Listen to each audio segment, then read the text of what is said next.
Hi hello. ഓണമായാലും Vishu ആയാലും സദ്യവട്ടങ്ങളിൽ ഒഴിച്ചുകൂടാൻ പറ്റാത്ത ഒരു കറിയാണ് അവിയൽ.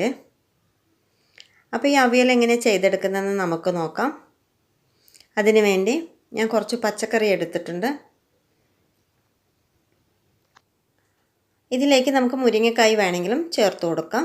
ഇത് നമുക്ക് ഓരോന്നായിട്ട് പാത്രത്തിലേക്ക് ഇട്ട് കൊടുക്കാം. കൊത്തമരയ്ക്ക, കുമ്പളങ്ങ, ചേന, ക്യാരറ്റ്, ഉരുളൻകിഴങ്ങ്.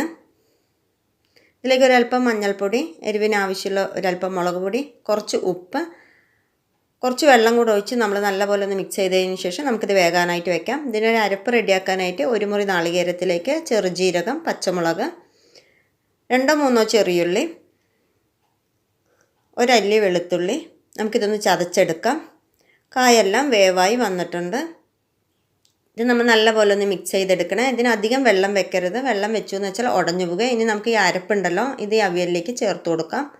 കൂടെ തന്നെ നല്ല പുളിയുള്ള ഒരു 3 ടേബിൾ സ്പൂൺ തൈര് കൂടി ഞാൻ ചേർത്ത് കൊടുക്കുന്നുണ്ട്. നല്ലപോലെ ഒന്ന് മിക്സ് ചെയ്തെടുക്കണേ. ഇനി ഇതിലേക്ക് ഒരല്പം ഉപ്പ് കൂടി ഞാൻ ചേർത്ത് കൊടുക്കുന്നുണ്ട്. ഒരു തണ്ട് കറിവേപ്പില, കുറച്ച് വെളിച്ചെണ്ണ കൂടി ഒഴിച്ച് നല്ലപോലെ ഒന്ന് മിക്സ് ചെയ്തെടുക്കാം. ഇത്രയേ ഉള്ളൂ, നമ്മളുടെ അവിയൽ റെഡി ആയിട്ടുണ്ട്.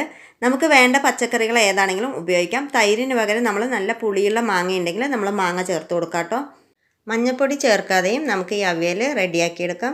വീഡിയോ മുഴുവനായി കണ്ട് ഇഷ്ടപ്പെടുകയാണെങ്കിൽ സബ്സ്ക്രൈബ് ചെയ്ത് സപ്പോർട്ട് ചെയ്യാൻ മറക്കല്ലേ.